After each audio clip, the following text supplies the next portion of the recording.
Chief political correspondent David Brody's join us now.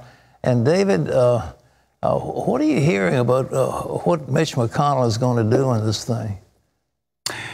Pat, there's so much going on right now. My phone is blowing up with text and emails, phone calls, all of that. Let's try to boil all of this down. As for Mitch McConnell, look, I think there are a couple judges that he would like to see if he had his druthers, which would be Thomas Hardiman, Raymond Kethledge. Those are the two. Why? Well, it goes to what you said at the top of the show. He's thinking they're more easily confirmable.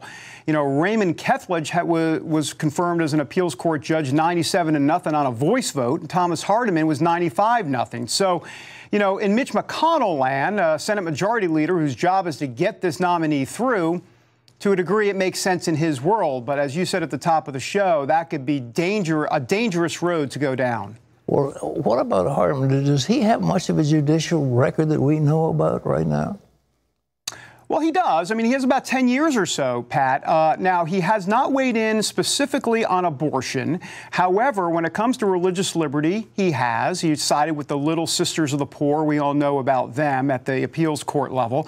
And then what's really interesting, Pat, on religious expression, what I mean by that is students, parents coming against school districts to say, hey, I want my child to be able to bring the Bible to show and tell in a public school. He has been yes on that for the students, for the parents, and against the school districts time and time again on religious expression. And so there is a feeling in the evangelical community, at least some folks that I'm talking to, that Thomas Hardiman is actually going to be very good for evangelicals if he gets the nod. Now, Amy Coney Barrett is the one that everybody's talking about in evangelical world, but Thomas Hardiman could be a sleeper evangelical pick here, Pat.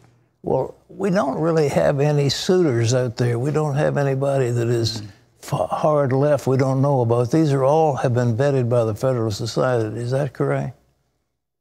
That's right. This comes from that list of about 25 or so. My source is telling me that all four, this is the quote, all four are confirmable, no doubt about it. So whether he goes with Amy Coney Barrett or Hardiman or Brett Kavanaugh, look, here's the thing. Brett Kavanaugh, when he came up for his appeals court hearing over a decade ago, he had about 36 votes against him.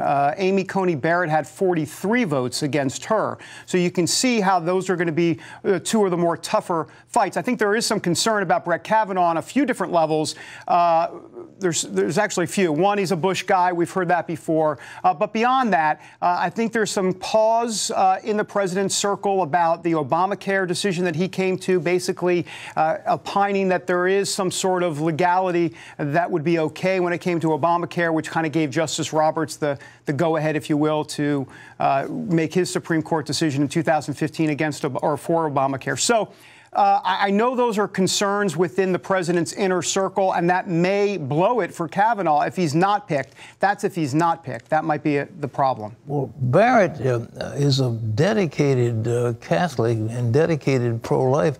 She has a whole bunch of children, though, doesn't she? What does she have, 6 or 7 children? She adopted a handicapped child. That's going to be tough to be a judge and take care of all those kids, won't it?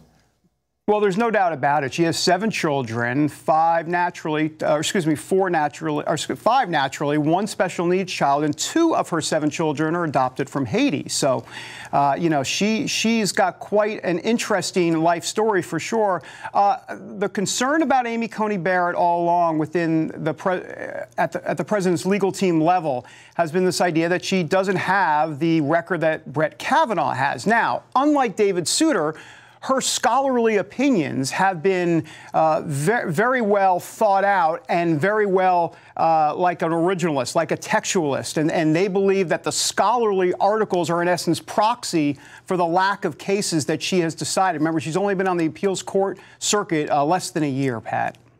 What do you think? They're going to need 2 or 3 Democrats to come on board, guys like Manchin of West Virginia. Is that correct?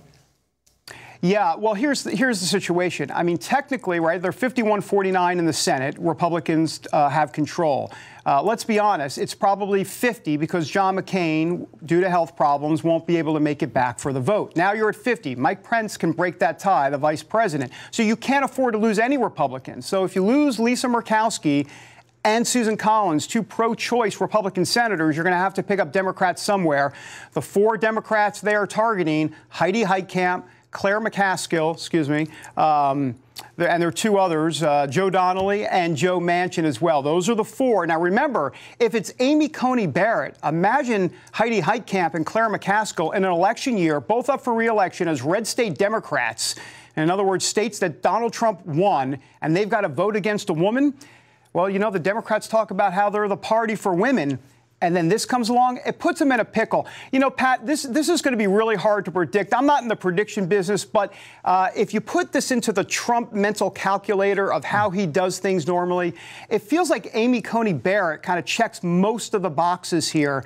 I think he may not go with Kavanaugh based on the fact that he's a Bush guy, but beyond that, I think there's a lengthy record on Kavanaugh, and that might delay the process a little bit in terms of getting all the documents that Democrats need. It could delay the hearing, and therefore it could push this back until a little further down the road. Well, one Republican senator, chairman of the committee, was talking about she, and her as if it was a done deal. I mean, is that, does he know something we don't know?